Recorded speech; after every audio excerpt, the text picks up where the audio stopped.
Fall in. Hey, what's good? What's good? What's going on with y'all? What it is, y'all know what to do. It's me, your man, Trey the commission, as they say. And you're rocking with your favorite vets on the next First Formation Morning Sports Talk. So come on and fall in as we get to talking about sports. That's what it's all about for the most part. We chop it up about other things as well, but it's predominantly is sports. So it's been a long time. I guess it's been a long time since I left you. But just decided to come on and get a little something in this morning and have a little conversation about some stuff. As we know, of course, just coming off miraculous shows of showing of athleticism. As we know, the United the Olympics just concluded. The regular Olympics, of course, the Paralympics are going on right now in Paris. NFL season is on its way as the preseason has kicked in. Of course, the NCAA football is back and revved up, ready to go. We're basically looking at just a couple of days. What's today? The 10, about 9 days, 20 days since from the NFL. Yesterday, the NBA just released their schedule, so those games is coming in. So it's around that time again, where you got to get it back in again, where you got to be checking out and seeing what's going on. So a lot to basically go over this coming weekend is a UFC or fight that's going to be going down. So plenty going on in sports. In New York right now, they got Fan Fest going on. So plenty is going on. So of course, I gotta get back into my thing as I continue to adjust to new schedules and all that type of stuff. So I'm not ready to go yet, but I'm getting there. So y'all be seeing more and more of me and counterparts. So first and foremost, like I said, college football is on its way, beginning to get ready to start. August 24th is the weekend, the 1st through the 24th through the 1st. That's the Labor Day weekend. So it's going to be those games are going off. Of course, you know, one of the biggest games I'm ready to see is USC versus LSU on September 1st. I think it is actually. Let me confirm that to make sure. I don't think I'm tripping. Yes, I am correct. USC versus LSU on the on August 1st. That's Sunday.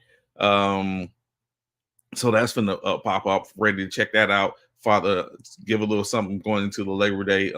That Labor Day, in which, interestingly enough, does USC have an opportunity, have a chance when you look at it? I know I was in Louisiana, so this would have had more of a, factor to it.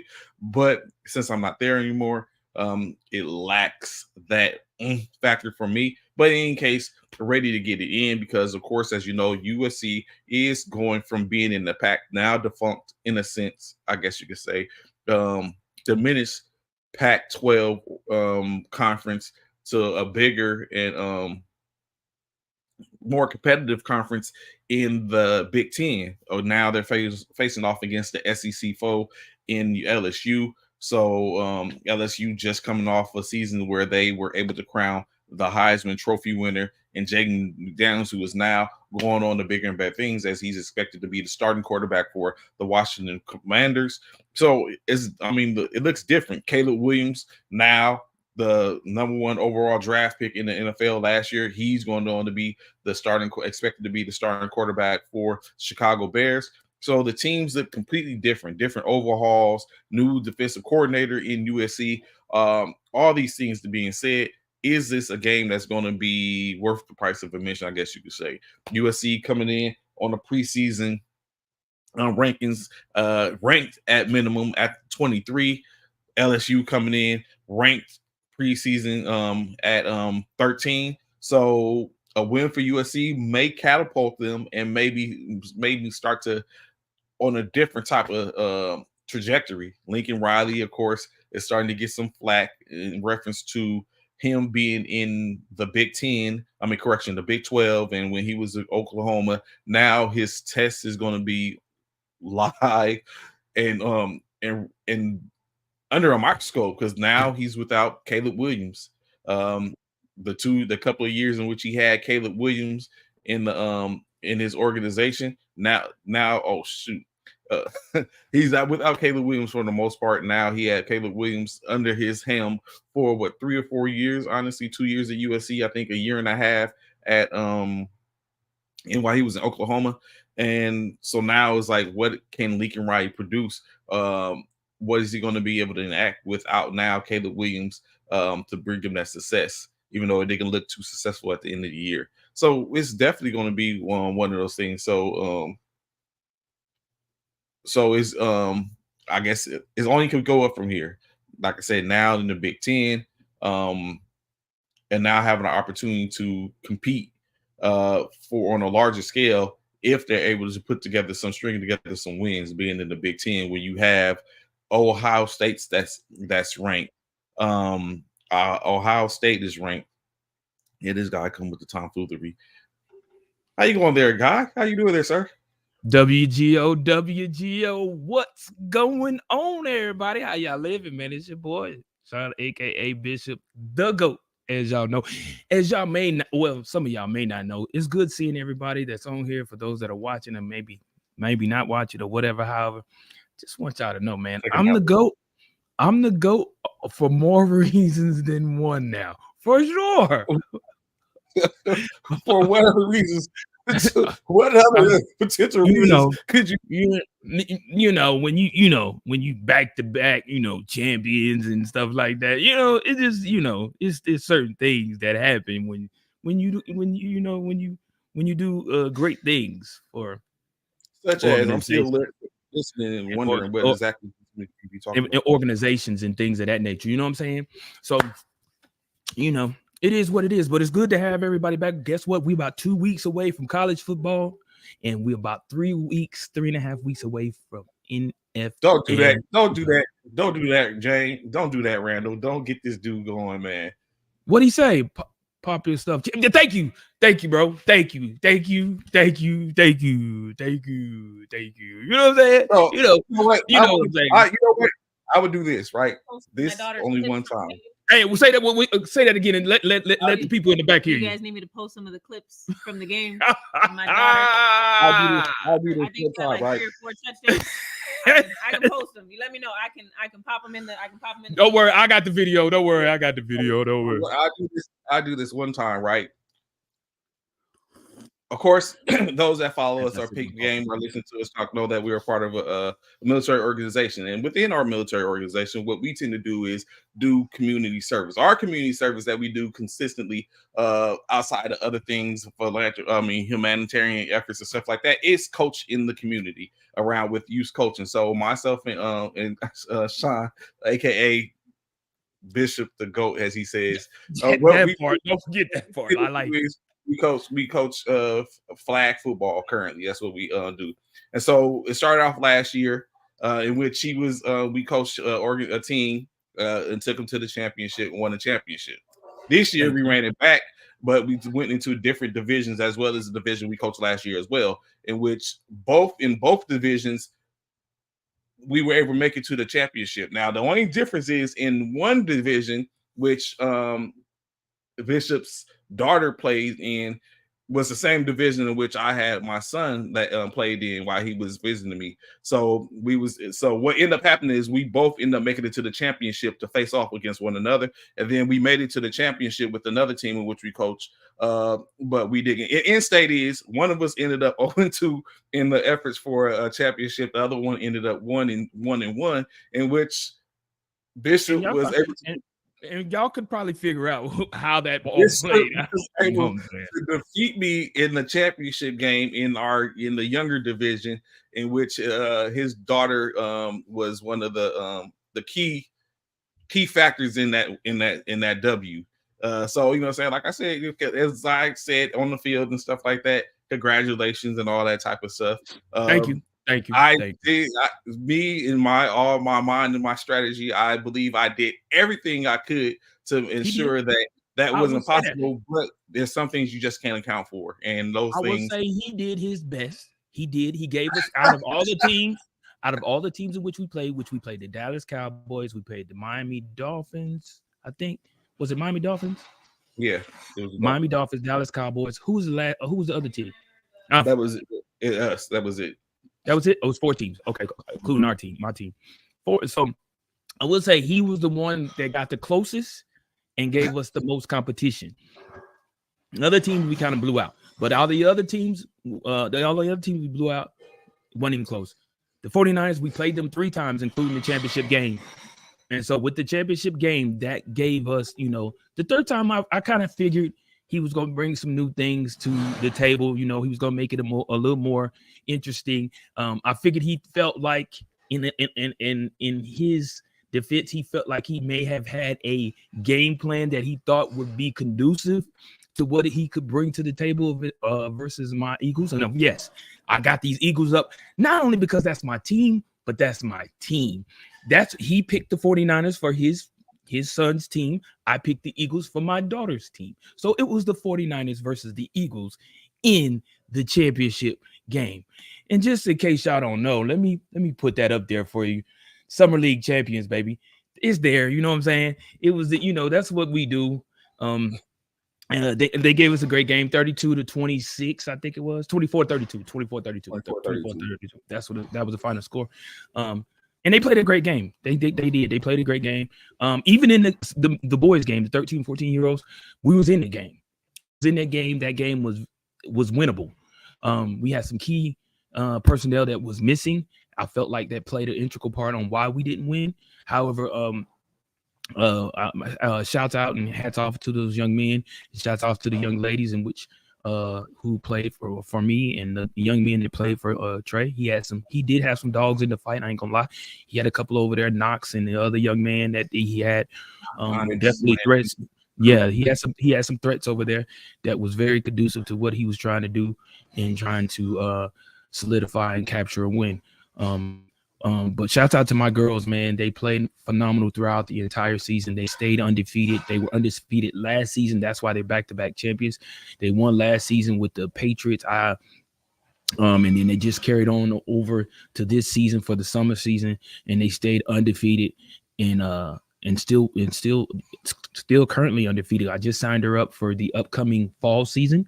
That's going to be played at UTSA. So we're trying to treat-peat. We're trying to do something, you know what I'm saying? We're trying to treat-peat. So we'll see how that plays out and go from there. But out to shouts out to everyone who's out there volunteering and being coaches for these youth, these student athletes, man, and taking their time out of their day to be mentors and influences to these young men and young women out there playing the great game of football. So of course, like you say, going in, college is among us. 24th is when August 24th, when it all starts up. So I was just taking a look, a gander at what is the current preseason, in which, of course, like I said, all the usuals are on there and everything. One of the biggest games that's going to be that weekend, of course, in my opinion, is number 13 versus 23 from the preseason poll, which just happens to be USC versus LSU. Different looks coming in for both teams. So we're gonna see if Lincoln Riley is worth what he was brung to. Now he doesn't have Caleb Williams in his organization. So, you know what I'm saying, that when going forward, of course, Georgia is number 1 in that. You muted. Oh, my bad. I was saying y'all, that's how y'all coming out the gate. But I mean, yeah, I get it. I mean, September 1st. Y'all coming out the gate with that. Yes. I do not think Lincoln Riley. Lincoln Riley, like, and for those that don't know, Lincoln Riley came from Oklahoma and went over to USC. Lincoln Riley, I will say this: I don't care for him anymore because he left Oklahoma and went to USC. That's neither here nor there. That is what it is. However, Lincoln Riley is a great offensive coach. The problem is he has no defense, and that's what his shortcomings. That's the problem. Whole issue with Lincoln Riley. He has no defense. As a head coach, you can be offensive minded, but you have to have some type of defensive mentality to be able to stop teams too. You can't just always try to outscore a team. That's not what it's about. You got to be able to stop a team. And Lincoln Riley, I think, falls short in that aspect, in my opinion. of course, other games that's going to be tapped in that weekend, starting out on that Thursday. When you come to having that number in front of the name, 11th ranked Missouri versus Murray State out the gate. That's going to be a dub. You can expect that to be a dub, especially against a top 15 team. Like when you don't, especially against Murray State, you don't expect that to be a loss. 22nd ranked Kansas will be facing off against Lindenwood. These layups, Bishop, these sound like these layups. Number 12th ranked Utah versus Southern Utah. Yet again, another layup. Of course, that Friday, 16 ranked Oklahoma, another layup versus Temple. But I mean, that's what we expect out of Oklahoma. But I think I say it don't matter. We in the SEC now, so it really don't. It's SEC. We in the hardest conference there is now, so it is what it is. You know what I'm saying? Well, I think what's going to be the hardest game outside of the USC game would be in 13 versus 23 is going to be 14th ranked Clemson against number 1 ranked Georgia. Yeah, that's going to be. You know what I'm saying? That is one of those things. It's an early game too. It's at 11 a.m. It's an early game. And like in saying that, so when we look at that, the USC, LSU, although these games were scheduled like 3 or 4 years ago, Clemson and Georgia, what do you think about these teams that are hopeful, CFP hopeful, out the gate versus competition where one of them has to take an L and is going to have to fight back throughout the year? So for me, I feel like just like any like they've been doing for the past years, right? The thing about Georgia playing Clemson, number 1 Georgia going against number 14 Clemson. The thing of the matter is, it's the first game. So what it just like Alabama did a few years ago. I think it was 2 seasons ago, and Alabama lost that first game against, I think it was against Texas. Coming out the gate, very first game in Texas, and Texas was ranked. Alabama was ranked, I think, 1 at the time, and Texas beat them. However, that's the thing. I think a lot of these coaches realize that if we take an early loss and we're at the top 5, there's enough time in the rest of the season to, even though you're gonna fall losing to a team that's ranked lower than you. You're definitely gonna fall, but there's enough games within the season for you to be able to bounce back and get get back in the top 10. And now we all know that they've extended the college football CFP. For teams to get into the CFP. So there's more teams to get into the CFP now. So with that being said, I think that's major. I think that's just something that, you know, I think a lot of people were looking forward to. It's going to be interesting to see how it all plays out when it's all said and done. With us being OU playing Temple, that's a team we've always been playing throughout our season when we was in the Big 12 and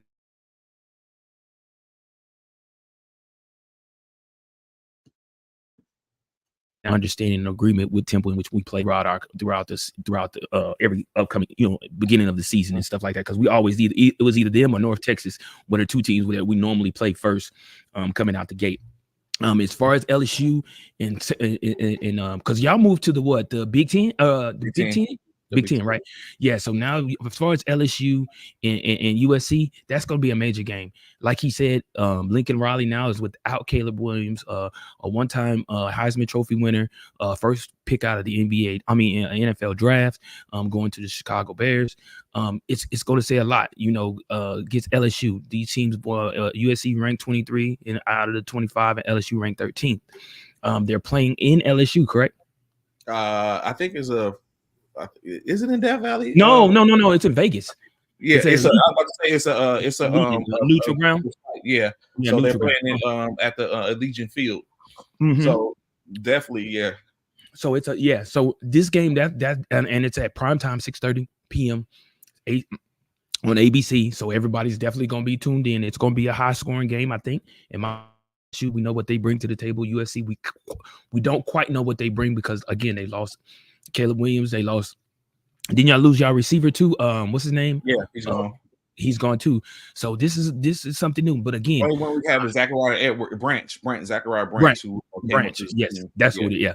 So again, I'll say this about Lincoln. Lincoln Riley is a offensive juggernaut. He knows his offense. The key is, can he stop LSU's offense? can he be defensive minded to be able to control and slow down LSU's offense? That's the key. But I'm looking forward to it. I'm definitely gonna watch both games. I'm definitely gonna watch my team, and I'm definitely gonna watch. Oh, and then the other one was Alabama. Excuse me, Alabama and not Alabama. No, not Alabama. No, Dame and Texas A&M 7-20 is that another. one. Yeah. Now Notre Dame is Texas A&M. Now there will be, and I'm gonna ask you, Trey, there will be an upset this weekend. That weekend, it'll be an upset. Someone, you know who I think that upset going to be? Who? Someone's getting upset. Who is Alabama playing? They playing Western Kentucky. Oh man, that's not upset. They're not getting upset. They're not getting upset. But I'm gonna tell you who I think could get upset.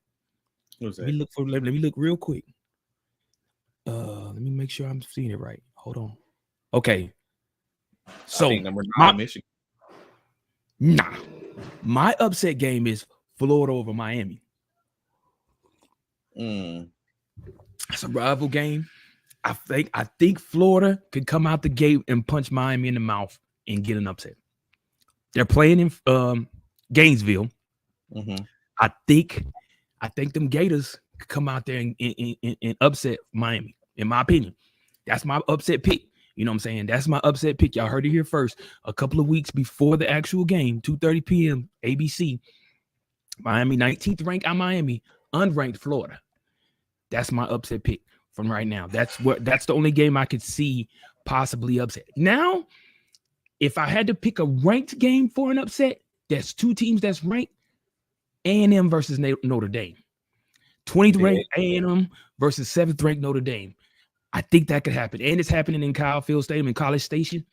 That could possibly go down like that. If I'm picking a ranked game to beat another ranked team, I'm picking Texas A&M to beat Notre Dame. In my opinion, I think that's it. Yeah. Other than that, I don't. So let me ask you this, right? Still in college football, what do you think about the Alabama team that's coming? They got a new coach, but yet they're still in the top 10 in ranking. Additionally, also about now the expectancy of what's supposed to happen with Colorado now, in which interesting enough, well, I'll let you get to that, and then I have another question. Then we can move on to football, NFL. Who does Colorado have this week? That week, or are they playing that week? They're not playing. I don't think Colorado's playing this weekend. They're not slated for. So they must have the second week of. Let me look real quick. They must have week 2, and let me see if they're who they got. But what is your question in regards to Colorado? What are you asking me? Do you think do you think they have a better year? I mean, one game better is better year. Do you think they have a better year than last year? So that's a good question. And the hype behind Shedeur, number 1 draft pick potentially. That's a good question, but I'm gonna try to give you a good answer. I don't know. The thing is, Colorado plays week 2, 6:30 on NBC versus Nebraska. So they're in a tough conference too. They are, and Nebraska is no slouch. But to answer your question, the hype is gonna always be there with Colorado because of Deion Sanders. You're just not gonna lose the hype because of him. Now I've heard Stephen A. Smith. I've heard a lot of analysts, sports analysts say that Colorado is not going to be the platform school this year, this upcoming football season, because of the fact of how they finished last season. I disagree. I still think they're going to still be that platform school because I think a lot of people still have faith in Deion Sanders and what he has to offer to that organization and to that program.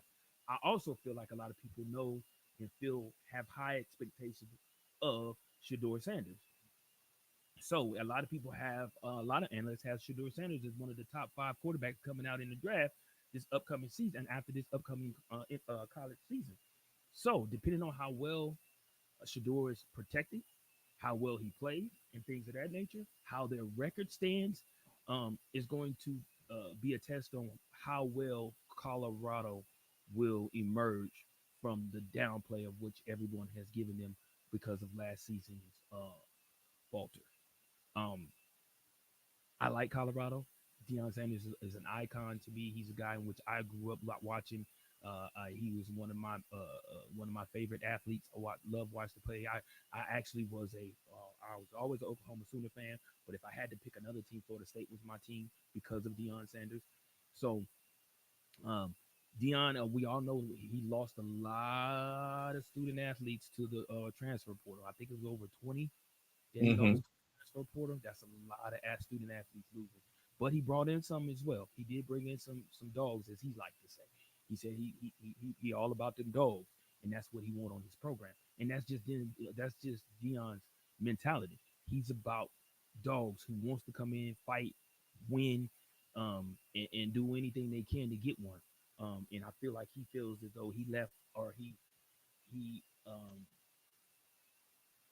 took the leash off some of those ones that he felt weren't dogs and allowed them to move on to other programs. But coming out the gate, like you said, Nebraska is not a slouch. Neither one of the teams are ranked. Colorado nor Nebraska are ranked. But that's a game that I definitely plan on watching if I can. It's at 6:30 on the second week of college football, which is the what day is that? The hold on, I'm gonna give it to y'all real quick. That is September the 7th. So September the 7th is when Colorado plays um, Nebraska. But So go ahead. another question which I had, like you said, Alabama's going to be Alabama. The expectancy, we don't expect them to have too much of a fall off. But what about Oregon? Oregon is currently preseason ranked number 3 with an old quarterback from your organization, in Dylan Gabriel. Dylan has been around for a while due to the COVID extra year, and then of course he petitioned because he was injured earlier when he had a very successful career at UCF initially starting out, where he was very, saying he was a problem there and very efficient.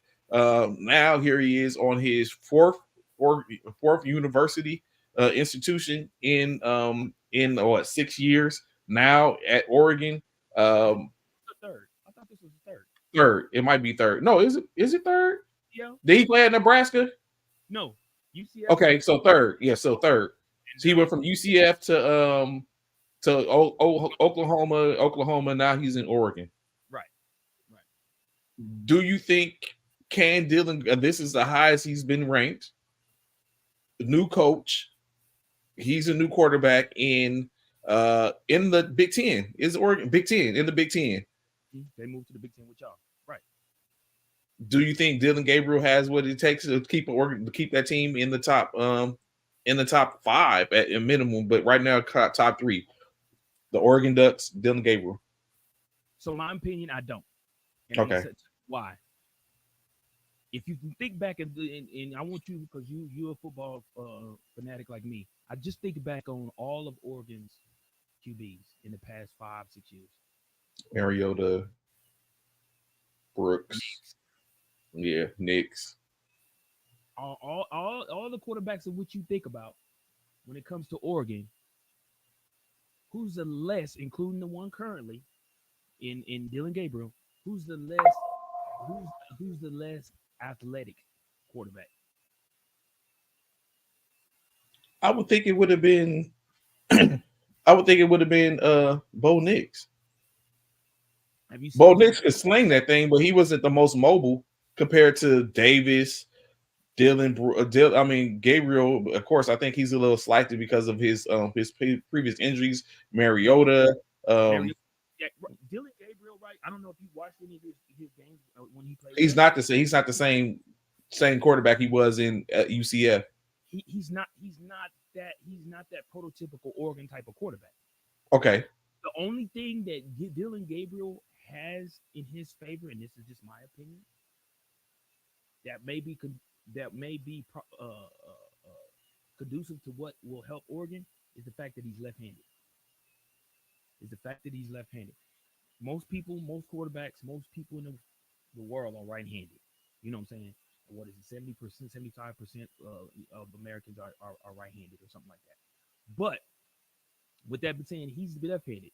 So people think, well, what difference does that make? That makes a huge difference because when you're used to chasing right-handed quarterbacks, it changes the whole dynamics of how you looking at plays when you have a left-handed quarterback.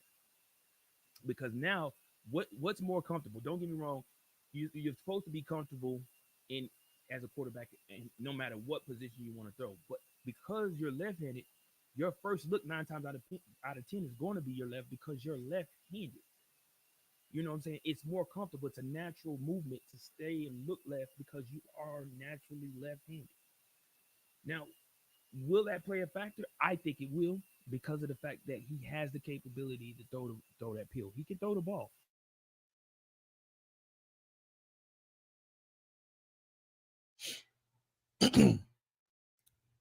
He's very capable of throwing.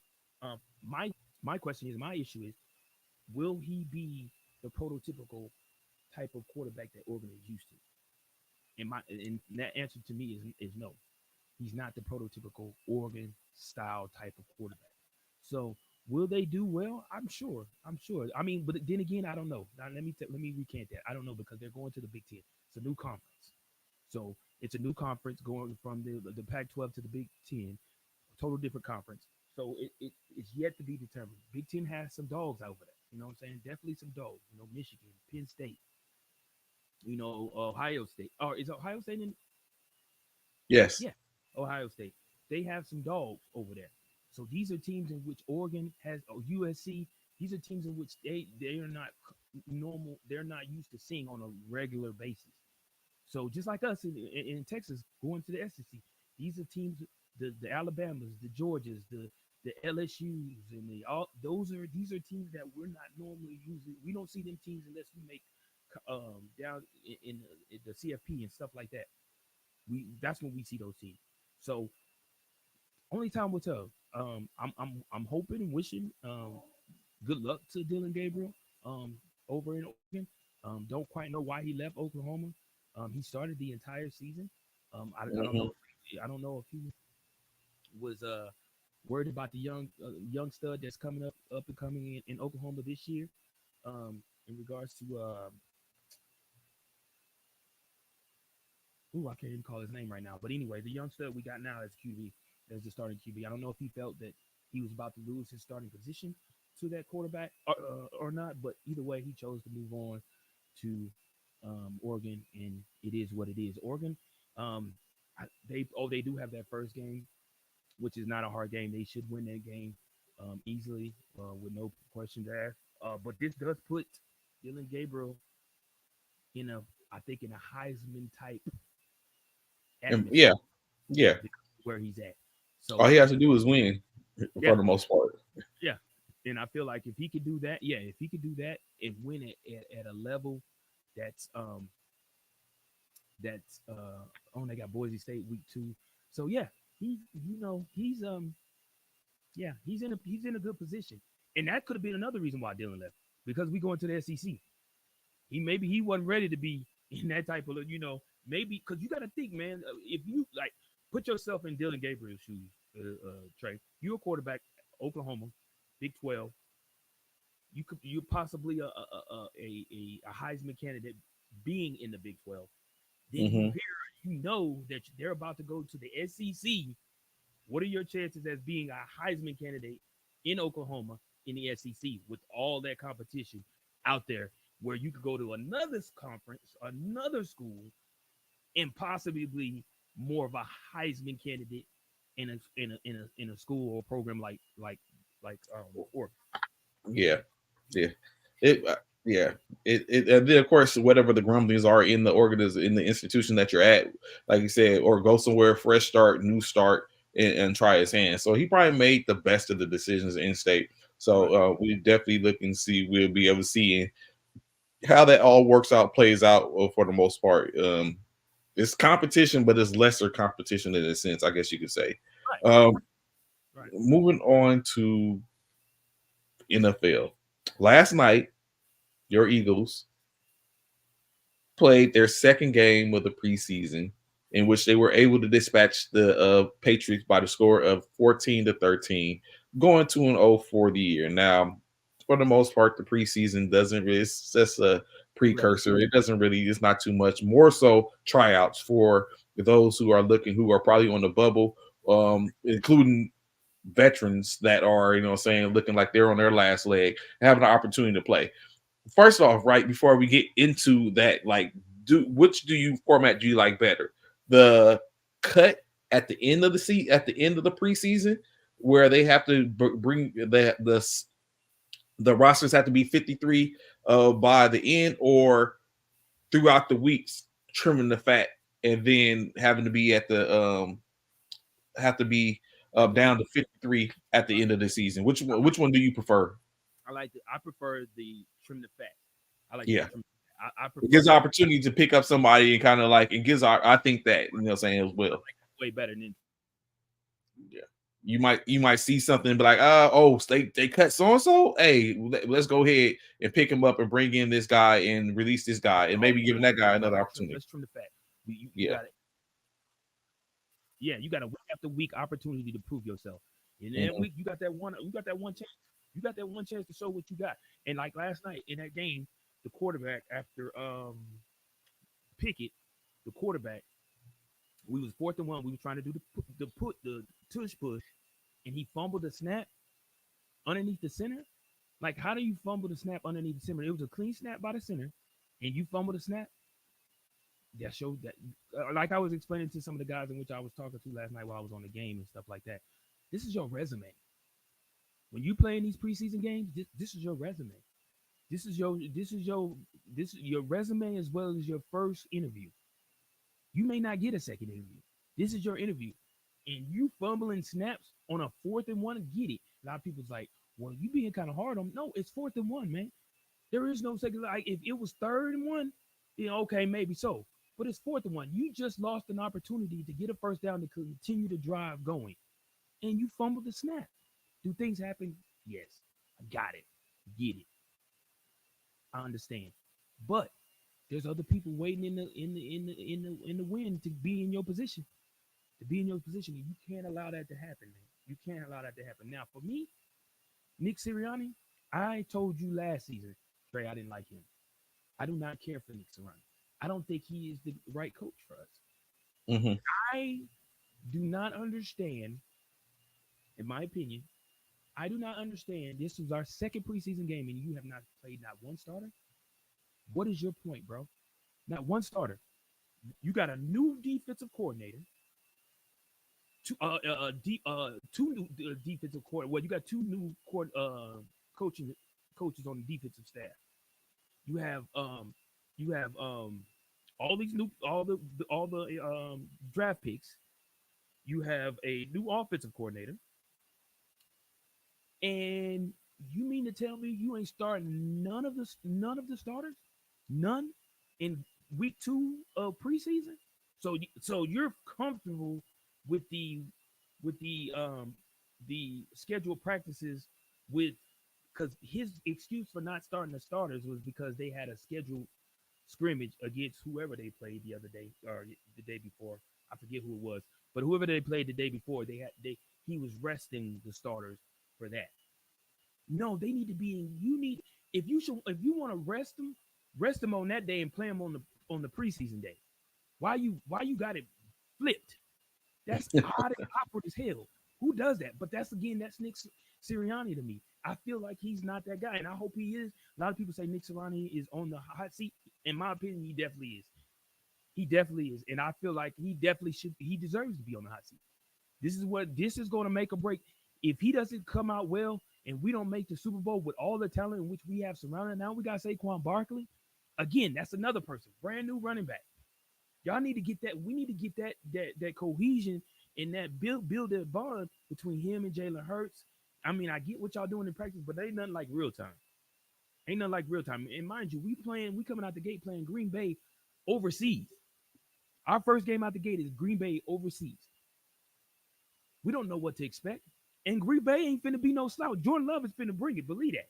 Because he has a lot of people have high expectations of Jordan Love. Look at who Jordan Love came behind. Like he has a lot to prove. So he coming out there trying to smack everybody in the mouth to show that last season was not a fluke. Nick, figure it out, bro. I need Nick to figure it out because what he's doing right now, I better see some starters in preseason game 3 and 4.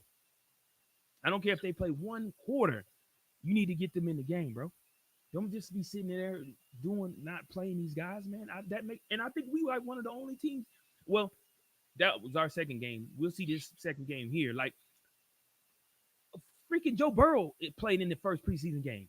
He did, but he had to. He was coming off his injury, so they needed him to be there. I get it, but come on, man. I get it. With the way we ended our season, you might as well say we came off injury. The way we played ended the season. Y'all are expected. I was looking earlier. The Eagles are expected to be the favorite for the NFC East. So I mean, that's going into that. I mean, that's good. We lost 6 of our last 7 games last season. That's horrible, bro. How do you do that after going 10-1? How do you lose 6 of your last 7 games, including the playoff games to the Tampa Bay Bucks? Come on, man. Come on, without the GOAT. Baker Mayfield beat us. Baker Mayfield. Not saying Baker Mayfield is a slouch, but just saying it wasn't Tom Brady.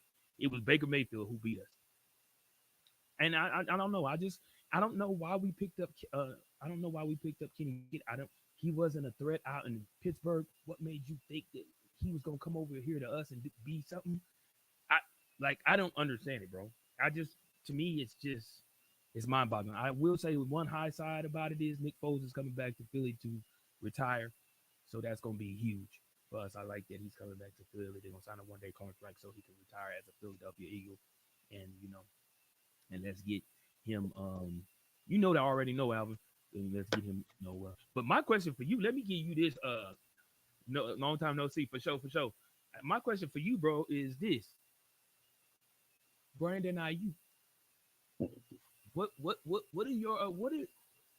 How do you feel about the San Francisco 49ers organization and not signing or not even trying to figure out ways to keep Brandon Ayuk? They've even come to the point to where they're now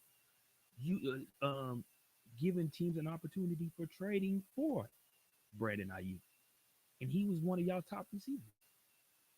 He wasn't even just one of our top receivers. He was one of the top receivers in the NFL, in the top 5, right? So, but it's what it is what's going on, Alvin. So, like Alvin said, it wasn't necessarily that he was asking for too much money. San Francisco has alluded to they will pay him. He wants to average $28 million a year, right? That's what he wants. Is he not deserving of that trade? And think about what you just said. Now, he's what in the NFL? He's in the top 5, top 10 in receivers as after the catch and all that type of stuff. So he's not deserving of $28 million. I'm asking. So I'm not gonna say he's not deserving of $28 million. In which the market dictates. Like let's just keep it 100, right? It doesn't make a difference what the players' abilities are. The market is dictating the money. Like if you know what I'm saying, so it's just as long as someone continues to pay somebody else, that means when it's my turn, I'm going to get paid, regardless if I'm trash or not. If you want to keep me on your squad, you got to pay me until I'm like, no, I'm going until it comes to the point to where so the market dictates what's being paid to these players, regardless of what they're. And I get what you're saying. You're absolutely right, 100%, Trey, with that. Totally 100%. I agree with you. But San Francisco got to think. Dallas is having the same problem with CeeDee Lamb. Do you want Dallas to sign CeeDee Lamb first and give him a payday, and then you still not have Brandon Ayuk signed? Because in the market is everything. So Brandon Ayuk is they have come to a term to where they're willing to pay him that average of $28 million. That is what the San Francisco brass is willing to pay. However, San Francisco only wants to give him an extension of 3 years, which would give him 4 years because he's already under contract for 1 year. He wants that $28 million average a game for 4 years. I mean, San Francisco wants to pay him $28 million for over $28 million for 4 years. Ayuk wants 4 years plus the 1 year, which gives him 5 years, in which they're not willing. In which that's where the sticking point is. He wants a long-term contract. He wants a longer term contract, and this is why I look at it, right? Everyone get their money, right? Still on But his you're, contract? huh? Is he still on his rookie contract? Yeah, he's still in his rookie contract. So he wants to he's due to make 14 million this year on this one year. So what I look at is we bid for these contracts, like the players bid for the contracts, right? They want these 4-year, 5-year contracts, but you're not even playing the contract to term. You know what I'm saying? So you're asking for something when you're what is most likely you're not going to even go the full term to the contract. You're asking me for a 5-year contract additional. You're asking me for 4 years additionally to where you're going to play out this 1 year that you got left in your contract. Then the following year, your extension kicks in, and you're probably going to play 2 years of that, regardless of who you are, what you are. And you know, if you was willing to come back to me as a player and be like, I'm not playing up to par, let's go ahead and trim some of this so y'all could bring in some better talent so we can help us. Ain't no one doing that, right? But you know what I'm saying? So I look at it as if you're willing, if you're doing that as a player, then when it comes time to where you're like, hey, I'm holding out because I think I've outplayed my contract. I'm a better player. This is what I have done. I still got 2 years in my contract, but I want to sit up and send it. Then there's a conversation. But if you're not doing that, or if no one's doing that, then there's no reason. Like at least, you know, saying we could come to the table, we can see what we're talking about, but play a contract. And of course, we know they're doing this because the likelihood of injuries, trying to secure themselves and all that type of stuff. That's what it is. I get it, and no one's arguing that, but you're asking for a 5-year contract to where you're probably only going to play 3 years of that contract, and one of those 4 years, one of those 5 years is already attached to a contract that has already been signed and done. So it's like that But let me ask you this, Trey. Real quick, I'm going military. Isn't that no different than what we do when it comes time for realism? We don't never go to term. We don't never go to term. They come to us when?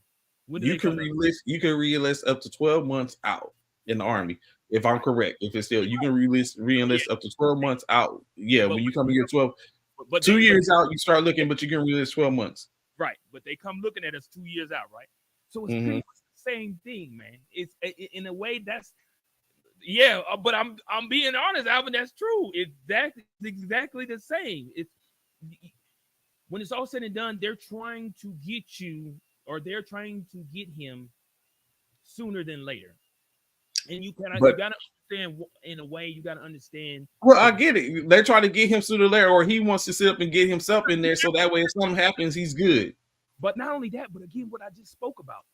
If they can pay him before they pay any other receiver that's in the league, they don't have to pay him, because whoever the last receiver the first receiver that get paid, that last receiver that gets paid in that season, in that same run, or they're going, the market dictating. It's like Tua making his money, like or like Dak's going to make his money. When Dak gets paid, then that's going to be held to pay for anyone else after that. San Francisco, in case, because we got to play Brock Purdy, and you got to take in consideration Purdy then took the 49ers to a Super Bowl and 2 NFC championships, and he's on a rookie contract. So they're going to have to break bread with him. And so if Dak gets paid and resets the market, then now we're looking at like all these others that's going to get paid too, and that being Brock Purdy, who's coming up. And again, with that being said, that's a valid point. Why isn't San Francisco looking at it like that? Because if the longer you take, because like you said, Dak is up on his contract is about to be up. So is CeeDee Lamb. So San Francisco is basically almost in the same boat as Dallas, only they still got a whole nother year with Brock before they have to worry. They got to play. Mm-hmm. They're pretty much almost in the same boat. So why not go ahead and give Ayuk what he wants? Because again, his number speaks for itself. He's done what he's done what he needs to do to show he's a top 10 receiver in the NFL. I get you disagree, Alvin, but when it's all said and done, only dollars make sense. And when it's all said and done, it's about each, like Trey said, it's all about who can set the market. Who can set the market, because all these players are going to hold out until they find out who, because even ain't what you would call holding out too? Cool. Cincinnati.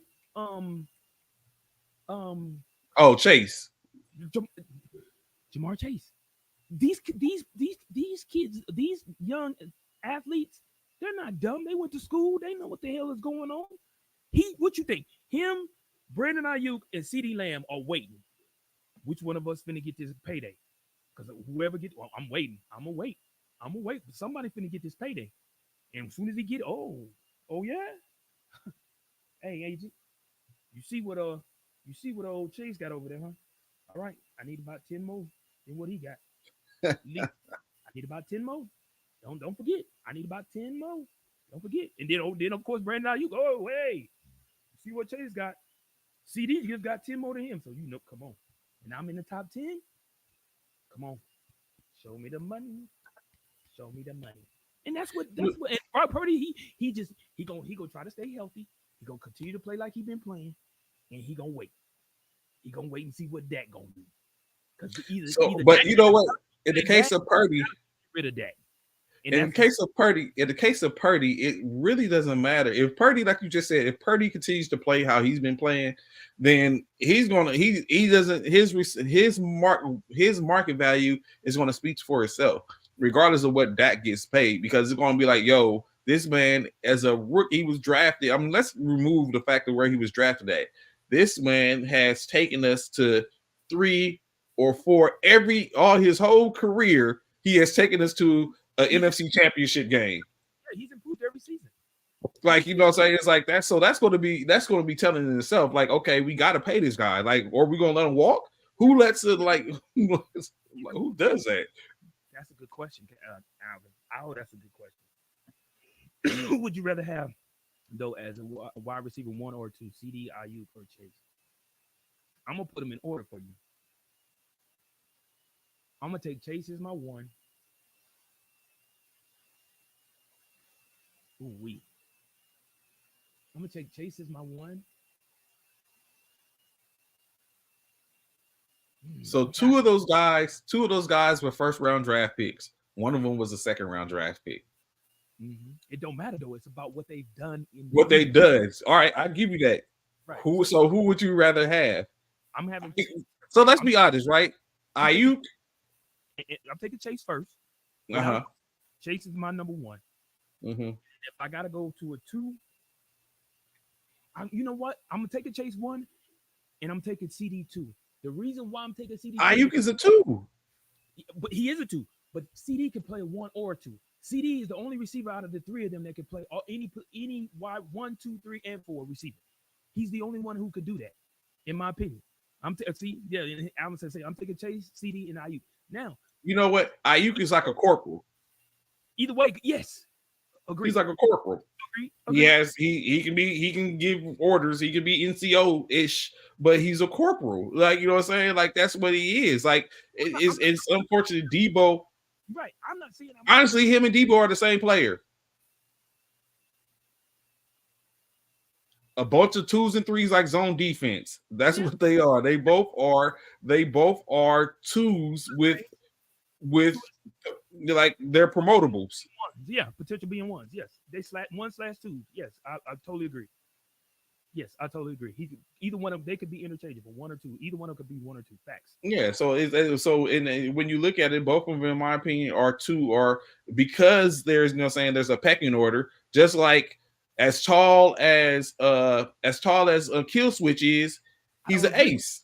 I can't agree with you, Alvin.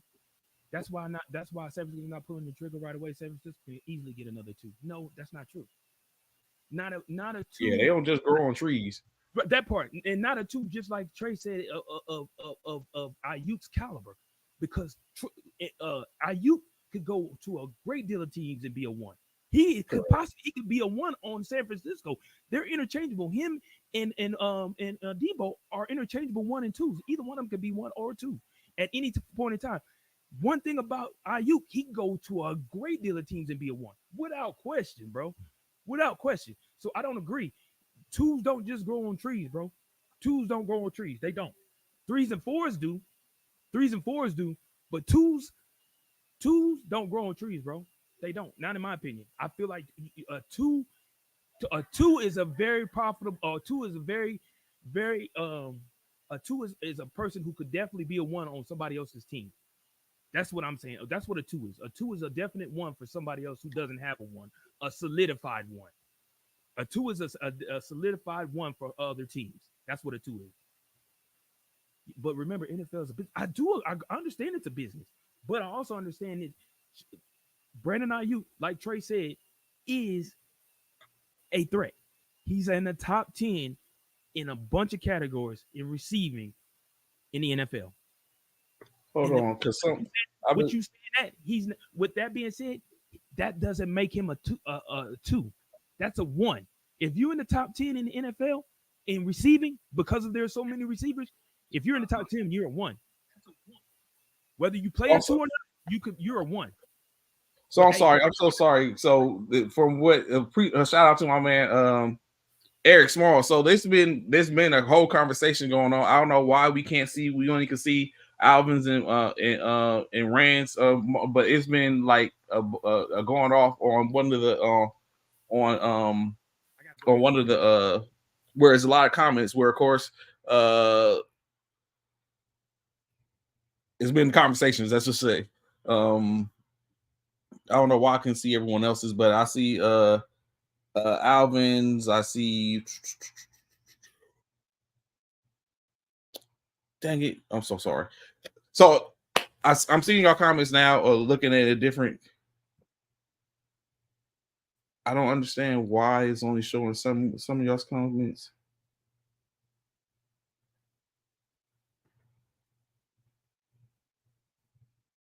Oh. But I've got y'all now. Let me run it back. I'm sorry. We pull up.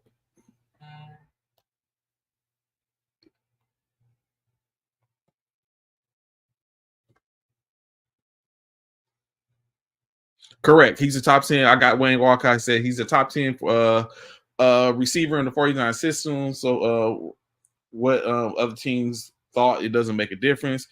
Justin Jefferson money. So in state, what it's coming down to, like we said, talking about that in state, the 49ers are willing to pay Ayuk $28 million, just not willing to give him that additional year for whatever reason. Additionally, what is going on is in which we just having the conversation of who is a number 1 and number 2 versus the ones that are up against, like I say, Jamar Chase in Cincinnati is holding out. Maybe not necessarily money aspect, or it could be the time frame. Additionally, like I say, CeeDee Lamb is holding out. All of them basically have time left on their contracts, but they're holding out to simply get to basically solidify their current career and their current contract. In state, what's going to happen is they're going to end up being if they get injured or something like that, they want to make sure that they're taken care of, is what the end state is. Market is going to continue to dictate what's going on. In this case, the market is going to set the tone for what the next one gets, and the next one after that, and the next one after that. So in a sense, it's just one of those things. But for me as a 49er fan, I was glad. Like I'm just a person where I look at it as, if you don't want to be here, then so be it. We got to continue to move on. Let's not spin our wheels, because in-state already what they have a parameter set with the Pittsburgh Steelers for a trade of Brandon Ayuk. But of course, there needs to be some comeback. Like one thing I'm not for is the San Francisco 49ers trading Brandon Ayuk and not being able to bring back somebody like a receiver. Like I just said, Debo is a receiver, right? But I don't see Debo as a 1. I see Debo as a possible 1. But you know what I'm saying? It's just different things. So we need to bring something back that is similar to what Ayuk would be able to do, whether it's the yards after catch, not necessarily, but to be able to put pressure on the defense to where you get a Debo to be able to be 1-ish, in my opinion. So when they didn't get that, so of course George Pickens was a conversation in which maybe Pittsburgh didn't want to come up off of. I understand, but I'm glad they didn't do that, because Brandon Ayuk isn't enough. They took Parasol in the second round, but he has seen, or they have said that he's not a Brandon Ayuk. We have Juwan Jennings, who, yes, they continue to pay him, but he hasn't stepped up to show that, okay, I could be a 2. And there's other ones. So there's other receivers in which you have, like, they have a plethora of wide receivers because of injuries. They have sitting at 12 receivers right now. We know good and well they're not keeping 12 receivers, maybe 6. So all that being said, it comes down to when it's all said and done that we basically go forth and do what's best for us, right? Because in-state what's coming on is they got to pay Brock Purdy, you got to pay Fred Warner again. Like, we have people, I think they have to play Dre Greenlaw. Like, we have people that is on the offense that we got to pay. In my opinion, I think they might have paid Christian McCaffrey a bit early, but he's Christian McCaffrey. He's probably the best running back in the league, or the best offensive weapon when you come to all-around player in the league. So they put him out there, paid him. Brock Purdy, we know is coming. We're almost looking at 55, 60, anywhere from 55 to 60 million for quarterbacks. Wherever people say Tua, they can earn his money or they can deserve his money, whatever case like that, the market dictated he get his money. But Brock Purdy right now is deserving of that type of money. And he still has 2 years left on his contract to where it's probably going to move up from there.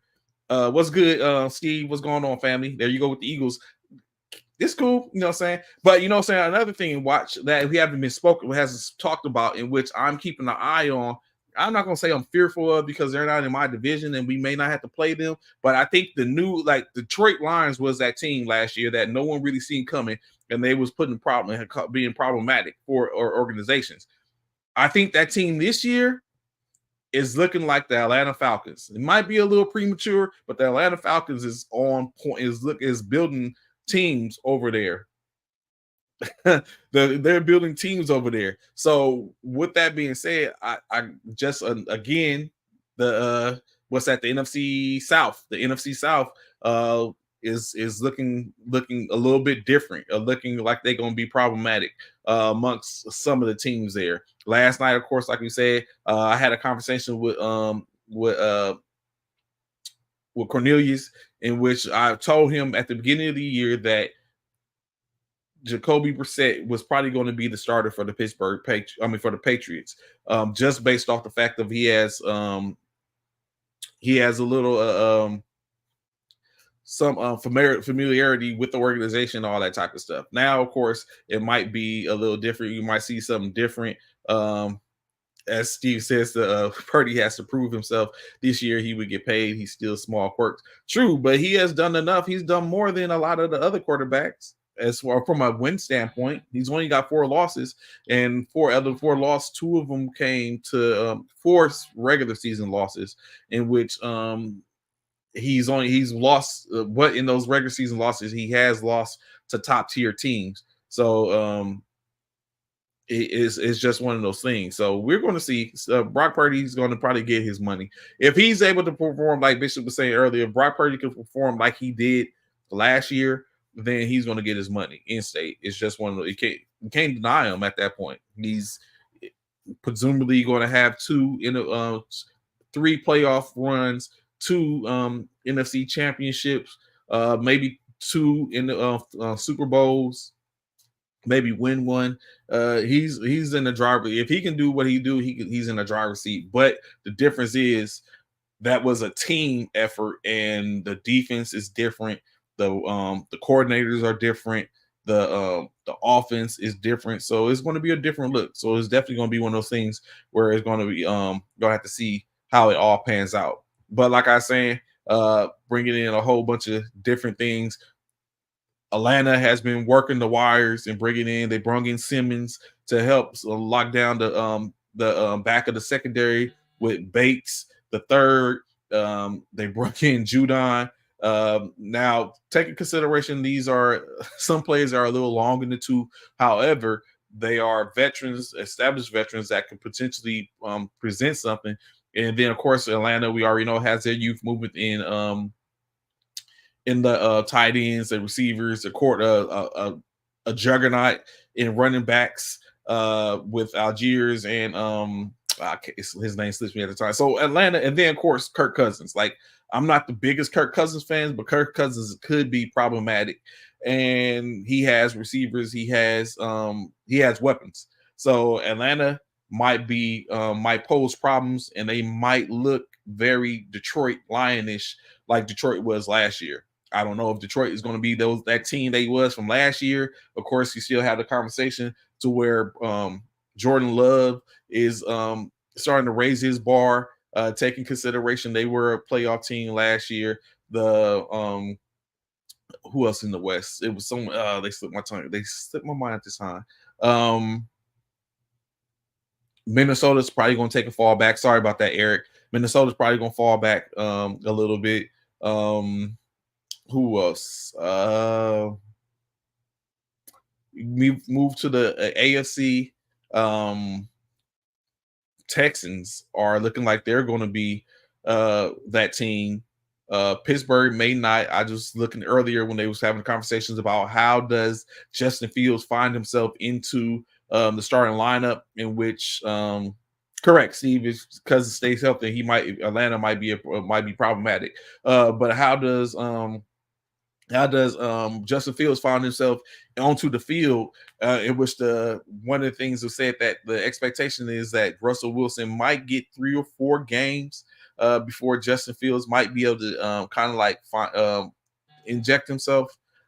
I don't know. Justin Fields, I guess it's just one of those things. So I honestly believe that is going to definitely be, they got to play. You got to be able to play. If you can't play, then it's going to be problematic. So it's a lot out there. Of course, you got the Chargers, Los Angeles Chargers, in which Harbaugh is there and taking over. But when you take in consideration, Herbert is out because of the plantar fasciitis injury. Is going to be now he has to come back for that.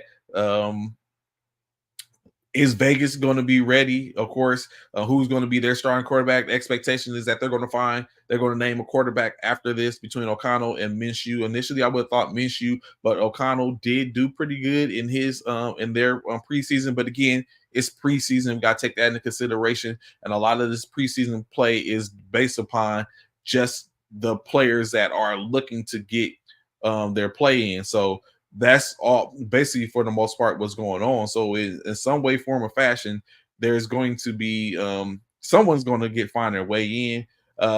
These teams are going to play. I don't foresee we're going to have the usual suspects for the most part. I know there's a lot of conversation about Kansas City and how they're playing and how they're coming together. So insight on that is that is the expectation is it's different. I honestly believe that we're going to see a different type of year. The usual suspects in which we've seen over the course of the last couple of years is probably not going to be the ones. Does Buffalo get in? I don't know. Houston is revving up to be a different look. Does Dallas, and like we talk a lot about Dallas and Philadelphia in the NFC East, but Washington Commanders are expecting to look pretty good. Who else? You have a re-emergence of the Los Angeles Rams with probably a healthy Matt Stafford. The Arizona Cardinals have tooled up a little bit. Excuse me. I don't really expect anything from the Seattle Seahawks, and that's no shade to the Seahawks, but I don't really expect too much from them. Of course, where you're looking at that, actually the the division that might really be problematic is probably going to be the NFC North, to where you have the Green Bay, Detroit, Chicago might be something to take a look at. So they might be a little stronger in that cat. So we don't know. We just don't know in state what it's come down to it. So but I'm all for it. I'm ready to see it. Just 20 days away until the start of the NFL season. I'm ready to get into my fantasy football bags. Of course, First Formation always has this fantasy football league, 2 years running. We're on our 3rd year. So, of course, first year, Sean Bishop won it. Second year, Paris won it. So 3rd year's up. You know what I'm saying? If you want to get down, just hit me up. Let me know so I can send you the invite. The draft coming up towards the end of the month, so you can get that in. So we can see if we can crown a new champion or how we're gonna go from there.